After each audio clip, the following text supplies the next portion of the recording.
অবারিত সবুজের আচ্ছাদনের আবৃত সমতল ভূমি, সুউচ্চ পাহাড়, নদী আর বিস্তৃত ফসলের মাঠ সমন্বয়ে সমৃদ্ধ সুরাজপুর মানিকপুর যেন বিধাতার সৃষ্ট এক নিপুণ প্রাকৃতিক মিউজিয়াম। ঐশ্বর্য ও ঐতিহ্যময় সুরাজপুর মানিকপুরের ইতিহাস জানার লক্ষ্যে আমাদের ক্ষুদ্র অভিপ্রায়াস। সময়ের স্বল্পতা ও তথ্যের অপূর্ণতার কারণে ইতিহাস ও ঐতিহ্যের রহস্যময় ভাণ্ডারকে আমরা যথার্থ প্রতিফলন করতে পারিনি, তবুও অব্যাহত রেখেছি আমাদের প্রচেষ্টা। চলুন জেনে নেওয়া যাক সুরাজপুর মানিকপুরের সৃষ্টিতত্ত্বের রহস্য। ইংরেজি সভ্যতার জাহাজ যখন এতদ অঞ্চলে নোঙর করে, তখন একটি এলাকা মনোমুগ্ধকর হলে মানচিত্রকুলে ছক দিয়ে এরিয়া অর্থাৎ ছক এরিয়া দিয়ে চিহ্নিত করে রাখে। এই ছক এরিয়াই আজকের চকরিয়া। এই চকরিয়াই বড় সমতল এলাকাটাই সুরাজপুর মানিকপুর। অনুসন্ধানে জানা যায় 1898 সালে ব্রিটিশ সার্ভেয়ার জনাব শারমিন সাহেব মধ্য সুরাজপুর মানিকপুর পূর্ব পাশে হাটখোলা পাহাড়ে বসে যখন সিএস জরিপ করছিলেন, তখন এই এলাকাকে সুরাজপুর মানিকপুর উল্লেখ করেছিলেন। এখন আমরা জানব সুরাজপুর মানিকপুরের অবস্থান। সুরাজপুর মানিকপুর চকরিয়া উপজেলার কক্সবাজার জেলায় অবস্থিত দুটি গ্রাম। এর দক্ষিণ দিকে লামা উপজেলা, পশ্চিম দিকে মাঝেরপাড়ি, খাখারা ইউনিয়ন আর অন্য তিন দিকে পাহাড় অবস্থিত। সুরাজপুর ও মানিকপুরের মাঝখান দিয়ে বয়ে গেছে মাতামুহুরী নদী। এবার চলুন সুরাজপুর মানিকপুরে কী কী রয়েছে তা এক নজরে দেখে নেওয়া যাক।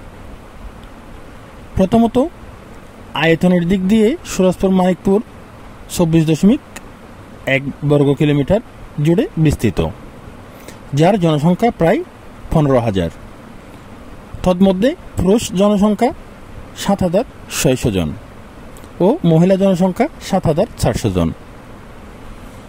এই এলাকাটির শিক্ষার হার প্রায় 40% এবং আবাদি জমির পরিমাণ প্রায় 3,000 একর ও অনাবাদি জমির পরিমাণ প্রায় 3,000 একর। বনাঞ্চল রয়েছে 638 একর। এছাড়াও কাঁচা রাস্তা রয়েছে প্রায় 20 কিলোমিটার, পাকা রাস্তা 8 কিলোমিটার। মোট পরিবার রয়েছে 3,500টি।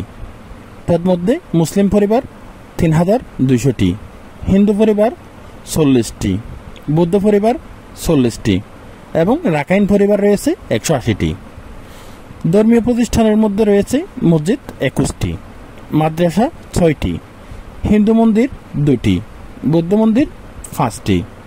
এছাড়াও শিক্ষা প্রতিষ্ঠান রয়েছে 3টি এবং এই ইউনিয়নটিতে রয়েছে একটি নদী, যে নদীটির নাম মাতামুহুরী, যার দৈর্ঘ্য প্রায় 15 কিলোমিটার।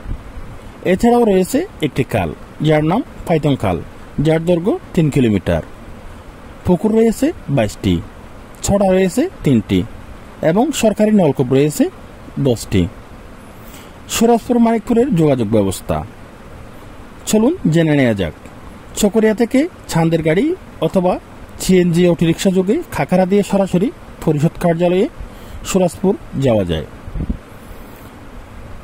দ্বিতীয়ত, চকরিয়া থেকে সিএনজি অথবা ছাদের গাড়ি যোগে খাখারা দিয়ে সরাসরি মানিকপুরেও যাওয়া যায়। চলুন এবার জেনে নেওয়া যাক এই অঞ্চলের মানুষ কোন অর্থনীতির উপর ভর দিয়ে তাদের জীবন পরিচালিত করে থাকেন। সুরাজপুর মানিকপুরের অর্থনীতি সাধারণত কৃষির উপর নির্ভরশীল।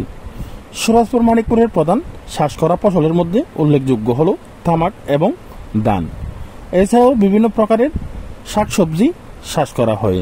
অনেকেই সরকারি এবং বেসরকারি এনজিও সহ নানা রকম চাকরি করে তাদের জীবিকা নির্বাহ করে, আবার অনেকেই বিদেশ গিয়ে অর্থ উপার্জন করে। প্রিয় দর্শক মণ্ডলী, আজকে আমাদের কাছে এ পর্যন্তই ছিল। পরবর্তীতে দেখা হবে আর বেশ কিছু আলোচিত তথ্য নিয়ে। আজ এ পর্যন্ত। সবাই ভালো থাকুন, সুস্থ থাকুন। এতক্ষণ ছোটলা টিভির সাথে থাকার জন্য সবাইকে ধন্যবাদ ও কৃতজ্ঞতা। দেখা হবে পরবর্তী ভিডিওতে। আজ এ পর্যন্ত। আসসালামু আলাইকুম।